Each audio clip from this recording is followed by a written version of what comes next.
Assalamualaikum warahmatullahi wabarakatuh. Waalaikumsalam warahmatullahi wabarakatuh. Perkenalkan, nama saya Harsamana Huda dari UT Yogyakarta, akan melakukan tugas wawancara.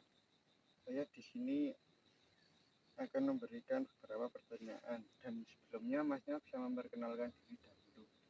Perkenalkan, nama saya Ilham Al-Rasyid. Saya tinggal di Magelang, bagian Pakis Kulon.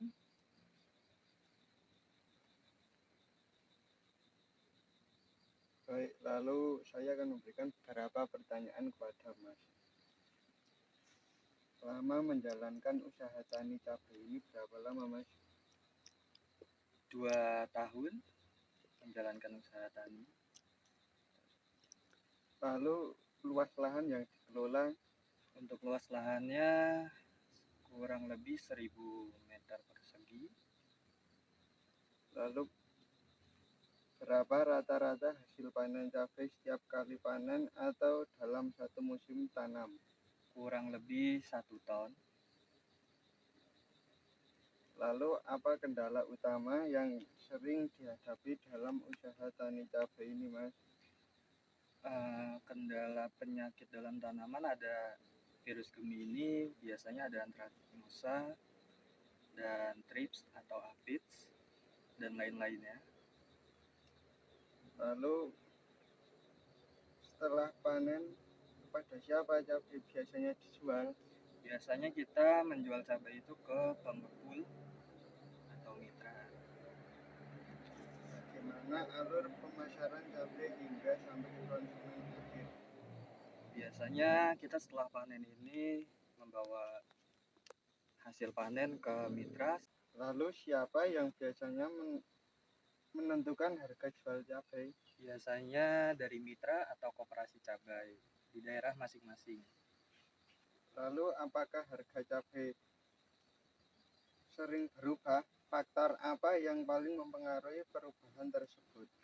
Faktor musim hujan, karena musim hujan itu biasanya para petani banyak yang gagal panen, lalu banyaknya supply permintaan tapi kurangnya demand dari para petani, jadi mengakibatkan harga cabai bisa meningkat drastis.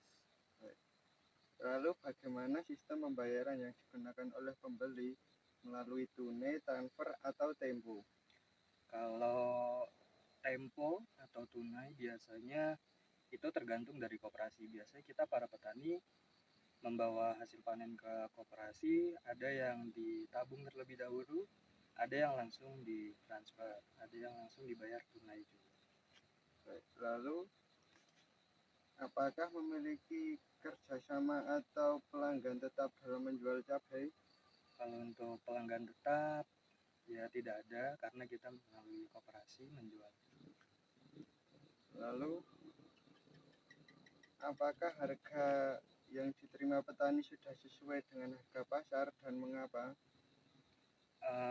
Sesuai, karena di harga 40.000 ini masih tergolong bagus untuk harga bagi petani, karena pestisidanya juga harganya mulai mahal, plastiknya mahal, jadi dengan range 40-50.000 ini lumayan bagus untuk para petani. Lalu apakah terdapat biaya yang dikeluarkan untuk mengangkut atau memasarkan cabai hingga sampai ke pembeli? Jika ada, berapa besar biayanya? Kalau itu tidak ada. Lalu apakah pembeli memilih persyaratan tertentu terkait kualitas cabai seperti ukuran, tingkat kematangan, kebersihan, atau kondisi fisik produk? Ya ada. Tipe-tipe cabai itu ada kualitasnya, ada ori, tavi, dan rawit merah biasa. Nah, kalau untuk kualitas ori ini tergolong bagus, bisa sampai 1 minggu kekuatan buahnya, dan tavi dan rawit biasa ini kurang lebih 3 harian kekuatan buahnya. Untuk konsumen biasanya mencari jenis ori 212 ini dibanding dari tavi dan rawit merah. Lalu jika harga cabai turun drastis, apa yang biasanya dilakukan untuk mengurangi kerugian atau mempertahankan pendapatan? Biasanya kita para petani merolling tanaman dari tanaman cabai. Setelah itu bisa kita tanam tomat atau sayur-sayuran dan tanaman hortikultura lainnya.